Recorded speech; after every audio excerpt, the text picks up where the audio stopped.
this อยู่กับกูมันคงแย่มากเนาะ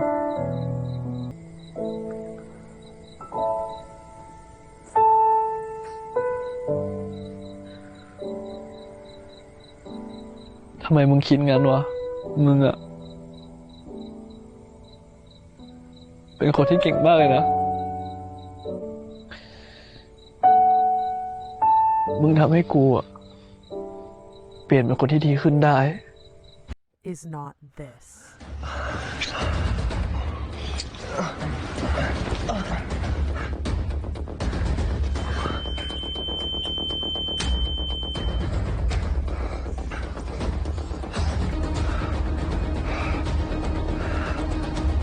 And that's not exactly what I was promised. Big Dragon is a 2022 series headed by Star Hunter, available on YouTube, Viki, and IQIYI, if you prefer things spicy. It just finished, and now that it's wrapped up, let's give it a little grade for its effort. Let's start with the plot. Yai and Mainkorn are romantic rivals. One night, at Yai's newly inherited pub, the two drink together.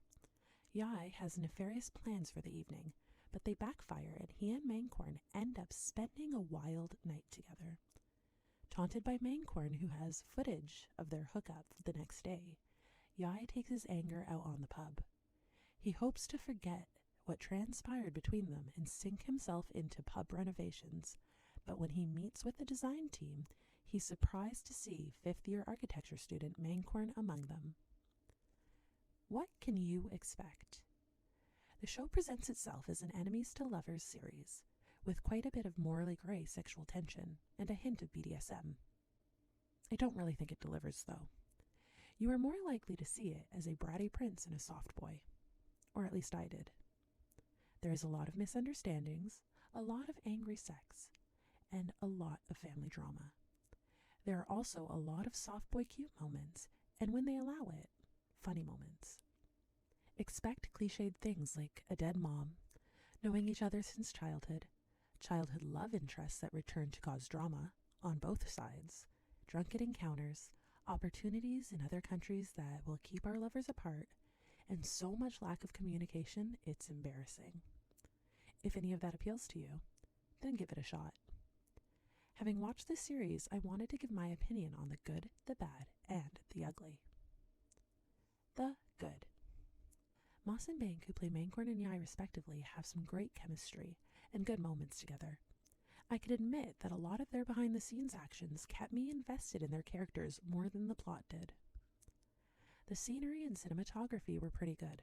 The locations, houses, and even the clothing did a great job of conveying rich boys, and I think I had quite a bit of housing envy throughout the series.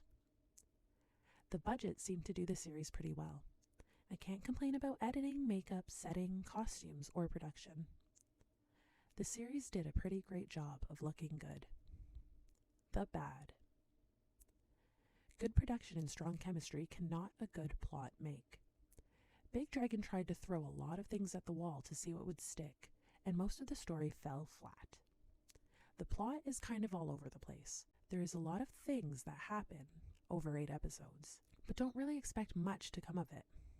By the second half of the series, things that had been introduced in the beginning kind of fall to the wayside, and a lot of the solutions are rushed or just straight up ignored. The series could have done better to stick to the dark BDSM hater-to-lover theme, or the cutesy boys who flirt and are funny theme. Both didn't work, and the series is very tonally warped as a result. They also have a ton of characters for you to remember, when they turn out to only have maybe 30 minutes of airtime in total. I don't think Hong and Mainkorn Sr. had to be different people. I don't know why Yai has 3 friends and 2 bodyguards that we hardly see. Just do away with the friends and make the bodyguards more present. Both Mainkorn and Yai have sisters, but I can't remember Mainkorn's at all, and Yai's was pretty unnecessary. If the series had wanted to give more screen time to Hong and her love interest, and Park and Pong, I might have actually ended up caring about other people. As it was, I was only lukewarm towards Yai and Mainkorn, and that was because I like Moss and Bang, and the moments that were clearly them enjoying themselves on B-roll really made their characters more likable by extension. They also should have pared down the story. With 8 episodes, there was a lot to be covered, and yet despite introducing a lot in episodes 1 to 4, there is a distinct lack of anything happening in the last half of the series. This was so much so that I would find myself aware that only really 2 things have happened over the first 30 minutes of a 58-minute episode.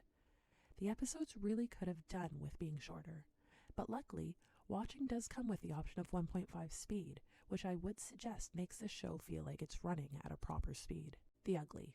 Truth, that is. Truthfully, Big Dragon is fine. I believe I'm more frustrated with the potential it had than how the show actually came out. The series didn't deliver on its trailer's promise, and that isn't to fault the actors or how the story turned out. The plot, the pacing, and the potential are to blame. Big Dragon is a 6 out of 10 series. 6.5 on a day I'm feeling charitable. It is watchable, and had some moments that are really enjoyable. At 1.5 speed, and with significant skipping, I actually think I can enjoy a rewatch. If you are looking for something cute to have on in the background, something that won't leave you aching for more or extremely depressed, then Big Dragon is an enjoyable enough watch. It's not amazing, but it is fine. A true C effort.